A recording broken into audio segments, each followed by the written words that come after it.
አርእስተ ዜና። የትግራይ ጄኖሳይድ ጥናት ኮሚሽን እስካሁን 480 ጅምላ መቃብር መሰነዱን አስታወቀ።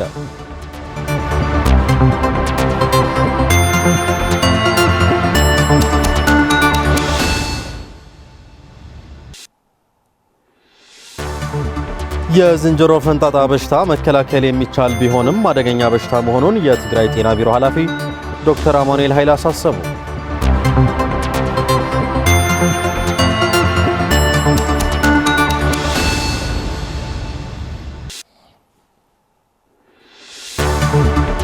የእስራኤልና የኢራን ግጭት ወደ ለየለት ግጭት ማምራቱ እየተገለጸ ነው።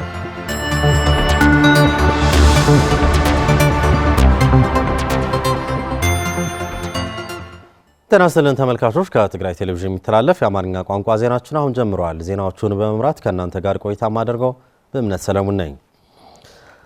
የትግራይ የጄኖሳይድ ጥናት ኮሚሽን እስካሁን 480 ጅምላ መቃብር መሰነዱን አስታወቀ።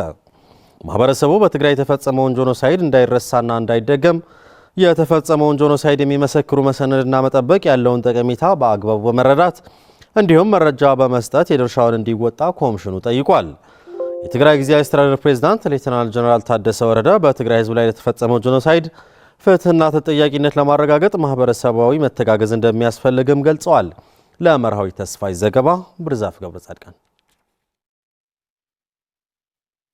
የትግራይ የጄኖሳይድ ጥናት ኮሚሽን በትግራይ የተፈጸመውን ጄኖሳይድ መጠበቅና መሰነድ በተመለከተ ከተለያዩ አካላት ጋር ተወያይተዋል። በመድረኩ የተገኙት የትግራይ ጊዜያዊ አስተዳደር ፕሬዝዳንት ሌተናል ጀነራል ታደሰ ወረደ በትግራይ ህዝብ ላይ የተፈጸመው ጄኖሳይድ ፍትህና ተጠያቂነት ለማረጋገጥ ማህበረሰባዊ መተጋገዝ እንደሚሻም ገልጸዋል። ኩሉ መረዳታ ካብ ጽሑፍ ሓሊፉ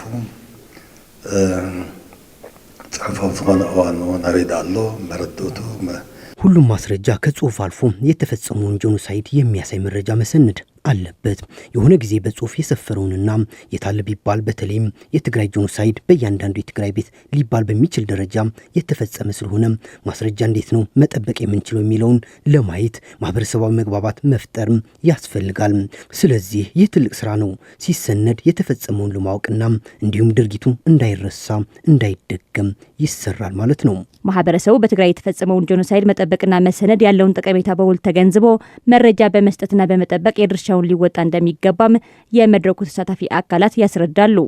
መጽናዕት ተደረኸ በጥናት የተመረኮዘ ፍርድ ስለምንጠብቅ ለፍርድ ሂደቱ የሚያግዝ መረጃ መጠበቅ ግድ ይላል። ሃይማኖታችንም የሚያዘው ይህ ነው። ስለዚህ የተፈጸመውን ወንጀል የሚያሳይ ፎቶና በቂ መረጃ ሊወሰድ ይገባል። መብዛሕትኡ በግፍዕ ዝተቀተለ በጅምላ ዝተቀበረ ህዝብ አለና ብዙ በግፍ የተገደለ በጅምላ የተቀበረ ህዝብ አለን። በመቶዎች የሚቆጠሩ የጅምላ መቃብሮችም አሉን። በማህበረሰባችን ግፍ የተፈጸመበት ሰው አስከሬን ነፍሱን በሰላም ለማሳረፍ በሚል ከየተቀበሩበት የጅምላ መቃብር ወደ የቤተ ክርስቲያናትና የመቃብር ቦታ የማንሳት ሁኔታ ሊኖር ይችላል። ያማል ግን እንዳይረሳና እንዳይደገም የተፈጸመውን ግፍ ማስታወሻ ሆኖ እንዲኖር ሁሉም ማህበረሰብና የግፍ ሰለባ የሆኑ ቤተሰብ ይህንን ግምት ውስጥ በማስገባትና ችግሩን ተቋቁሞ መረጃዎችንና ማስረጃዎችን በመጠበቅና ያለውን ሁሉ ለኮሚሽኑ በማሳወቅ የትግራይ ጥናት ኮሚሽንን ሊያግዝ ይገባል የሚል ሐሳብ አለኝ። የትግራይ የጄኖሳይድ ጥናት ኮሚሽን በትግራይ ህዝብ ላይ የተፈጸመው ጄኖሳይድ ፍትህና ተጠያቂነት ለማረጋገጥ እስካሁን 480 የጅምላ መቃብር መሰነዱን የትግራይ ጄኖሳይድ ጥናት ኮሚሽን ኮሚሽነር የማነ ዘርአይ ገልጸዋል። ዞም ዝተአከቡን ዝተሰነዱን መረዳታታት በዋናነት የተሰበሰቡትና የተሰነዱት መረጃዎች በዋነኝነት በጽሁፎችና በሌሎች አይነት የመረጃ ሰነድ የተያዙ ናቸው። ከ480 በላይ የጅምላ መቃብሮች በኮሚሽናችን ተሰንደው ይገኛሉ። የተሰነዱትም ይሁኑ ገና ያልተሰነዱት በቁሳቁስ መልክ ተሰንደው ካልተጠበቁ ግን ፍትህና ተጠያቂነት ለማስፈንም ሆነም የትግራይ ህዝብ የታሪክ አካል አድርጎ በማቆየትና ትውልዶች ከታሪካቸው እንዲማሩ ለማድረግ ትልቅ ክፍተት ይፈጥራል። እስካሁንም ላለፉት 2 ዓመታት ባደረግነው የተወሰነ ጥረት የሚፈለገውን ውጤት ማምጣት ባለመቻሉና ባለመምጣቱ ወሳኝ ማስረጃዎች በተለይም የጅምላ መቃብሮች በትልቅ አደጋ ላይ ወድቀው ይገኛሉ። በትግራይ ያለው ማህበረሰብን መሰረት ያደረገ የጤና መድን አገልግሎት አፈጻጸም ዝቅተኛ ነው ተባለ። ድህረ ጦርነት ለመስራት የተያዙት እቅዶች ባለመተግበራቸው መሆኑንም ተገልጿል። ስለሻጉስ ተጨማሪ ይዟል። በትግራይ ከጦርነቱ በፊት በጥሩ ደረጃ ይካሄድ የነበረው አፈጻጸሙ 58 በመቶና ከዚያ በላይ የነበረው የማህበረሰብ አቀፍ የጤና መድን ተቋርጦ ቆይቶም በ2016 ተመልሶ ቢጀምርም አፈጻጸሙ ከ10 በመቶ በታች ብቻ መሆኑን በትግራይ ጊዜያዊ አስተዳደር ምክትል ፕሬዝዳንትና የትግራይ ጤና መድን አገልግሎት ቦርድ ሰብሳቢ አቶ አማኑኤል አሰፋ አስረድተዋል። ሕዚ ኣብ ትግራይ ዘለና አፈጻጸማ ትሕቲ 10% እዩ። በፊት የነበረው አፈጻጸም 58 በመቶ ነው የነበረው። በእርግጥ 3 የሚሆኑ ወረዳዎች ላይ ብቻ መበረታታት ያለበት ውጤት ተመዝግቧል። ግን ደግሞ እንደ ትግራይ ሲታይ ምንም ነው። በኢትዮጵያ ደረጃ ማህበረሰብን መሰረት ባደረገው የጤና መድን ከ50 በመቶ በታች አፈጻጸም ያለው ክልል የለም። ስለዚህ የትግራይ ምን ያህል ዝቅተኛ እንደሆነ የሚያሳይ ነው። ስለዚህ በፍጥነት መሻሻል የሚችልበት መንገድ መፍጠር አለብን። ትግራይ በዚህ ዘርፍ ከጦርነቱ በፊት ሞዴል ነው የነበረው። ስለዚህ ወደ ነበረችበት መመለስ አለብን ማለት እፈልጋለሁ። በትግራይ ጤና ቢሮ ማህበረሰብን መሰረት ያደረገ የጤና መድን አገልግሎት ባለሙያ ዶክተር ክብሮም ተወልደ ያልተጠበቀና በጣም ዝቅተኛ የሆነ አፈጻጸም የሆነበት ምክንያት የትግራይ ጤና ተቋማት ሙሉ በሙሉ መልሰው ባለመገንባታቸው በሚሰጡት ተመጣጣኝ ያልሆነ አገልግሎት ተከትሎ መሆኑን ይገልጻሉ። አንደኛው ማነቆ የሆነው ምንድነው? ከዚህ በፊት ያጋጠመው ጦርነት ተከትሎ የጤና ተቋሞቹ ያላቸውን የመድኃኒት አቅርቦትና የመድኃኒት ኢኩዊፕመንት አቅርቦታቸው በሚፈለገው ደረጃ ላይ ስላልሆነ ህብረተሰቡ እነዚህ ጤና ተቋሞች ላይ ጥርጣሬ ያለው። ጥርጣሬው ምንድነው? ብር አዋጥተን ብር ሰብስበን ባዋጣነው ልክ የሚመጥነንን ግልጋሎት ከጤና ተቋሞቹ ልናገኝ አንችልም የሚል አንድ ጥርጣሬ ላይ የኛው አንድ ማነቆ ነው። በጤና ሚኒስቴር የህብረተሰብ አቀፍ የጤና መድን አገልግሎት መቀለ ክላስተር ኃላፊ የሆኑት አቶ አረጋዊ በላይ በበኩላቸው ለዝቅተኛ አፈጻጸም ከመንግስትና ከበጎ አድራጎት ድርጅት ለማግኘት ታቅዶ የነበረ የገንዘብ ድጋፍ ባለመሳካቱ መሆኑን አስገንዝበዋል። ግልጽ ነው።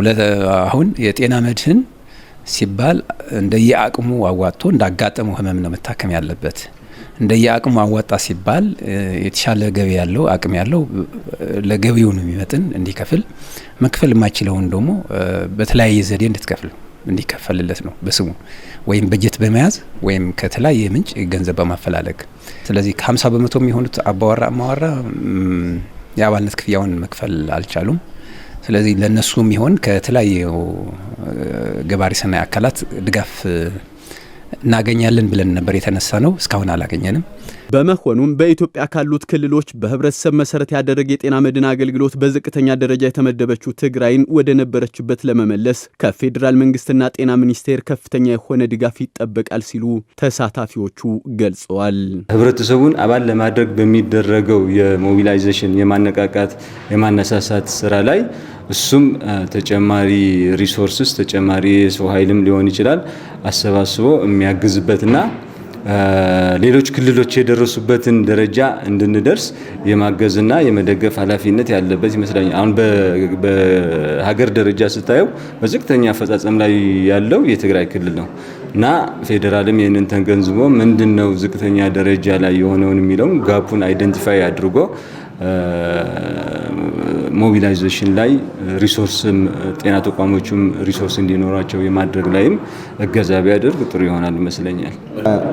ከፌዴራል ትልቅ እርዳታ እንፈልጋለን ማለት ነው። መሰለህ አንዱ የሄልዝ ፋሲሊቲዎች የጤና ተቋሞቹ የመድኃኒት እጥረት አላቸው ማለት ነው።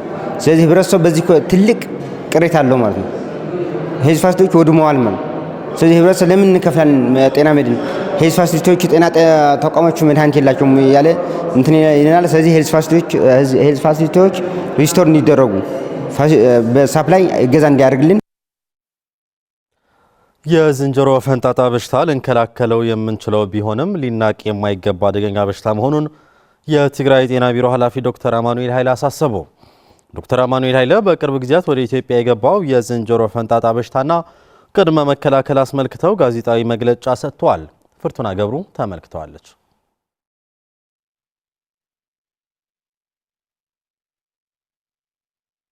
የዝንጀሮ ፈንጣጣ ኢምፓክስ ክሌድ ዋንቢ በተባለ የቫይረስ አይነት እንደመጣ የገለጹት የትግራይ ጤና ቢሮ ኃላፊ ዶክተር አማኑኤል ኃይለም በሽታው ከኢምፓክስ ክሌድ ዋንቢ በተባለ ቫይረስ መጀመሪያ የተገኘ ቢሆንም በዝንጀሮ ብቻ የሚመጣ እንዳልሆነ ጠቁመዋል።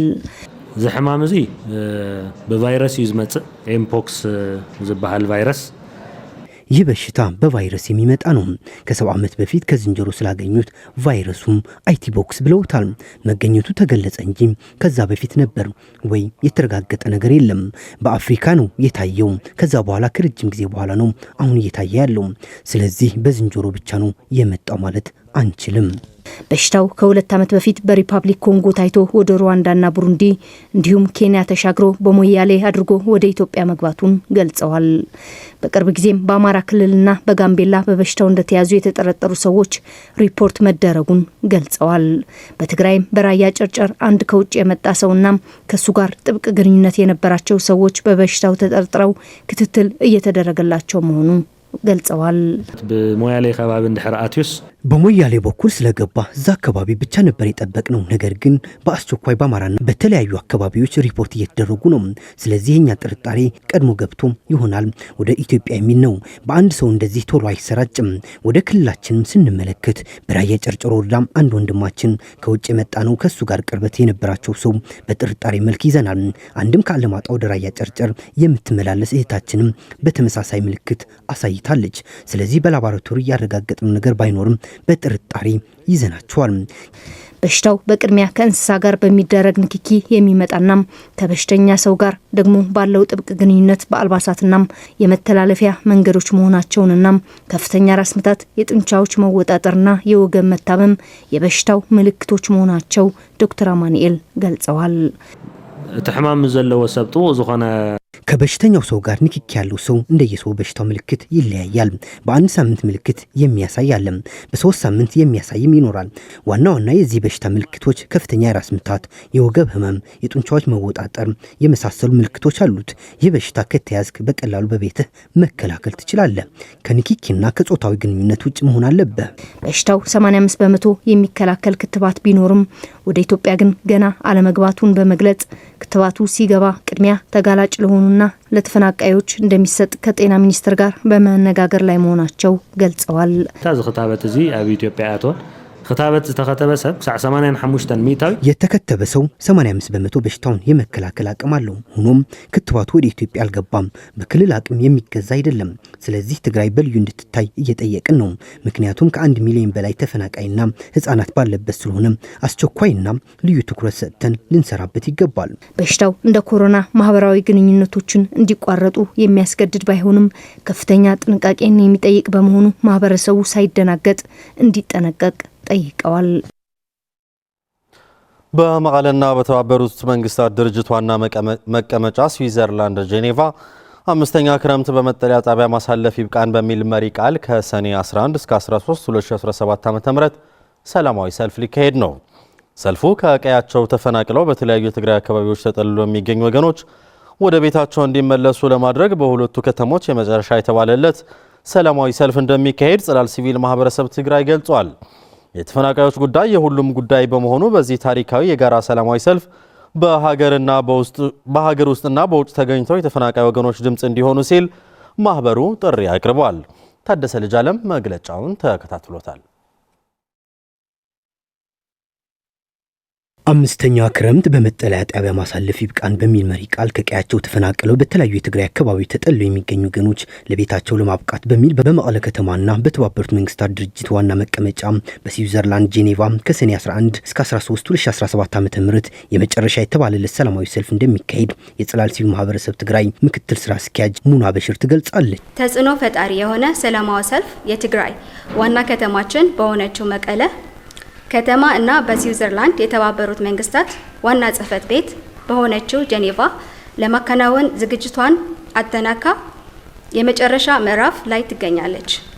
በመቀለ ከተማ ከሰኔ 11 ከጠዋቱ 12 ሰዓት ጀምሮ እስከ ሰኔ 13 ውሎና አዳር ለተከታታይ ሰዓት ቀናት የሚካሄድ ሲሆን በጄኔቫ ሰኔ 13 ወይም ደግሞ በፈረንጅ አቆጣጠር ጁን 20 በተባበሩት መንግስታት ዋና ጽህፈት ቤት በር ይካሄዳል። በዚህ ሰልፍ ላይ ሁሉም የበኩሉ እንዲወጣ ጥሪ በማቅረብ የፕሪቶሪያው ስምምነት ፈራሚዎችና አደራዳሪ ወገኖች ላይ ተጽዕኖ ለመፍጠር ያለመ ሲሆን በተለይም በፌዴራል መንግስትና በዓለም አቀፍ ማህበረሰብ ላይ ጫና ለመፍጠር ያለመ ነው ማለታቸውም ጠቁመዋል።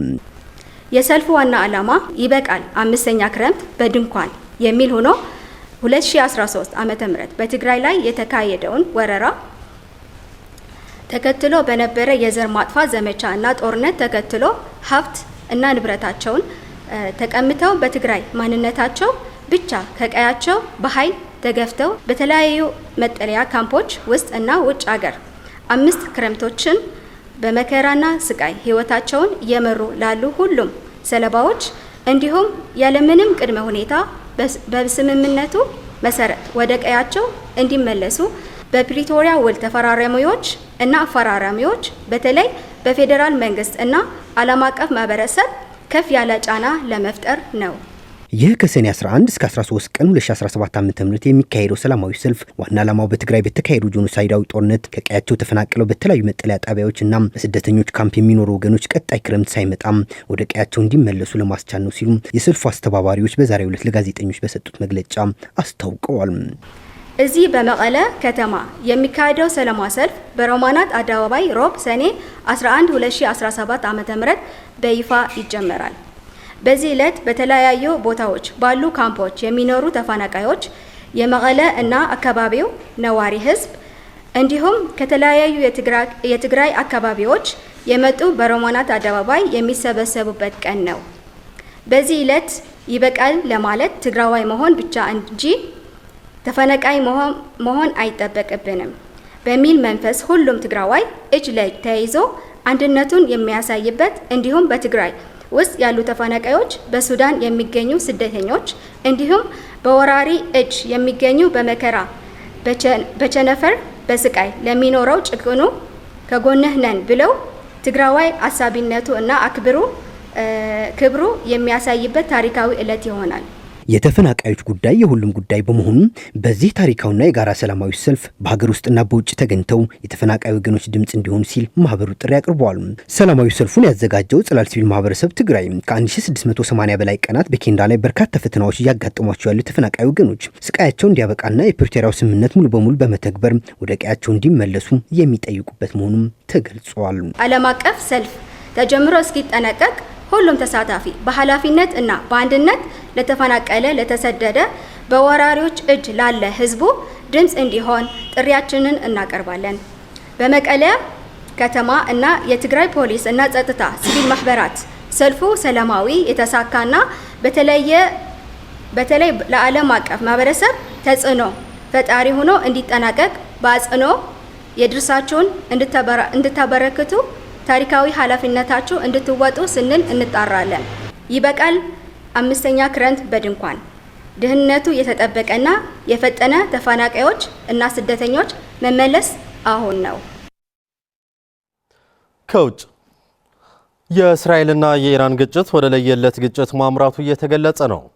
የሁለቱ ሀገራት ጥቃት በቀጠለበት በአሁኑ ሰዓት እስራኤል የቴህራንን የአየር ክልል መቆጣጠሯን አስታውቃለች። ኢራን በበኩሏ ለእስራኤሉ ሞሳድ በመሰለል ጥፋተኛ ሆኖ አግኝቼዋለሁ ያለችውን ግለሰብ በሞት ቀጥታለች። የቢቢሲና ሌሎች የዜና አውታሮች ዘገባ ማዕዳ ኃይለ ተመልክተዋለች። 72 hours, Israel has come under the heaviest aerial assault in its history. አራተኛ ቀኑን የያዘውና ከቀን ወደ ቀን እየተባባሰ የመጣው የእስራኤል ኢራን ጦርነት አሁንም በከፋ ሁኔታ መቀጠሉ መረጃዎች ያመለክታሉ። ወትሮም በጠላትነትና በአይነ ቁራኛ የሚጠባበቁት በቀጥታና በተዘዋዋሪ የሚፋለሙት እስራኤልና ኢራን ካለፈው አርብ ሰኔ 6 2017 ዓ.ም እስራኤል በከፈተችው ጥቃት ወደ ለየለት ጦርነት በመግባታቸው ዓለም ጭንቀት ውስጥ እንድትገባ አድርጓታል። እስራኤል በኢራን ዋና ከተማና በተለያዩ የአገሪቱ ክፍሎች ውስጥ በፈጸመችው ከባድ ጥቃት በርካታ የአገሪቱ ከፍተኛ የጦር አዛዦችና የኒኩሌር ሳይንቲስቶች ሲገደሉ የኒኩሌር ተቋማትና ወታደራዊ መሰረተ ልማቶቿ ጉዳት መድረሱን ተዘግቧል። በተባበሩት መንግስታት ድርጅትና በአንዳንድ አገራት ጥቃቶቹ እንዲቆሙ ጥሪዎች እየቀረቡ ቢሆንም ጥሪዎቹ በሁለቱ ወገኖች ሰሚ አጥተዋል። የእስራኤል ጠቅላይ ሚኒስትር ቤንያሚን ኔታንያሁ አገራቸው የፈጸመችውን ጥቃት የኢራን የኒኩሌር መሰረተ ልማትና የባላስቲክ ሚሳኤል ፋብሪካዎች ላይ ጉዳት ለማድረስ ያለመ መሆኑን ገልጸዋል። ይህ በእንዲህ እንዳለ በእስራኤል ጥቃት የተፈጸመባት ኢራን በበኩሏ አጸፋዊ ምላሽ ለመስጠት በእስራኤል ላይ ጥቃት እየፈጸመች ሲሆን ኢራን በፈጸመችው ጥቃት 4 ሰዎች መሞታቸውን የእስራኤል ብሔራዊ የአደጋ ጊዜ አስታውቋል። ይህም እስራኤል ከአርብ ዕለት ጀምሮ በተፈጸመው ጥቃቶች የሞቱ ሰዎች ቁጥር 19 ሰዎች ደርሷል። 87 ሰዎችም ከባድ፣ መካከለኛና ቀላል የአካል ጉዳት እንደደረሰባቸው ተገልጿል። የኢራን ጤና ሚኒስቴር ሚኒስቴር በትላንትናው ዕለት ይፋ ባደረገው መሰረት ሁለቱም ሀገራት በሚሳኤል ጥቃት ከጀመሩ ወዲህ 224 ሰዎች መሞታቸው ይፋ አድርጓል። ኢራን በእስራኤል የሚገኙ ኢላማዎች ላይ ሚሳኤሎችን ማስወንጨፏን ብትቀጥልም እስራኤል ግን አጸፋው ምላሽ እንደምትሰጥና የኢራን ዋና ከተማ ነዋሪዎች ዋጋ እንደሚከፍሉ በመከላከያ ሚኒስቴሯ አስታውቃለች። የእስራኤልና የኢራን ጥቃት በቀጠለበት በአሁኑ ሰዓት እስራኤል የቴህራንን የአየር ክልል ብትቆጣጠርም የሁለቱን ግጭት ወዴት ያመራ ይሆን የሚል ግን ብዙዎቹ አስጨንቋል። ጠቅላይ ሚኒስትሩ በአገራቸው የአየር ኃይል ጦር ሰፈር ውስጥ ጉብኝት ባደረጉበት ወቅት እስራኤል የቴህራንን የአየር ክልል መቆጣጠሯን ደጋግመው ገልጸዋል። የኢራን የውጭ ጉዳይ መስሪያ ቤት ቃል አቀባይ በበኩላቸው እስራኤል ኬርማንሻህ በተባለች ከተማ ውስጥ በሆስፒታል ላይ የፈጸመችው ጥቃት ከባድ ዓለም አቀፍ የሕግ ጥሰትና የጦር ወንጀል መሆኑን በኤክስ ገጻቸው ላይ አስፍረዋል። ሁለቱም ወገኖች እያካሄዱት ያለውን በአየርና በሚሳኤሎች የታገዘ ጥቃት አሁንም የቀጠለ ሲሆን የመካከለኛውን ምስራቅ ከወትሮ በተለየ ውጥረት ውስጥ የከተተና የዓለም የኃይል አሰላለፍን እየፈተነ ያለ መሆኑን እየተገለጸ ነው። ተመልካቾች ዜናዎቻችን አብቅተዋል። ስለተከታተላችሁ እናመሰግናለን። ሰላም።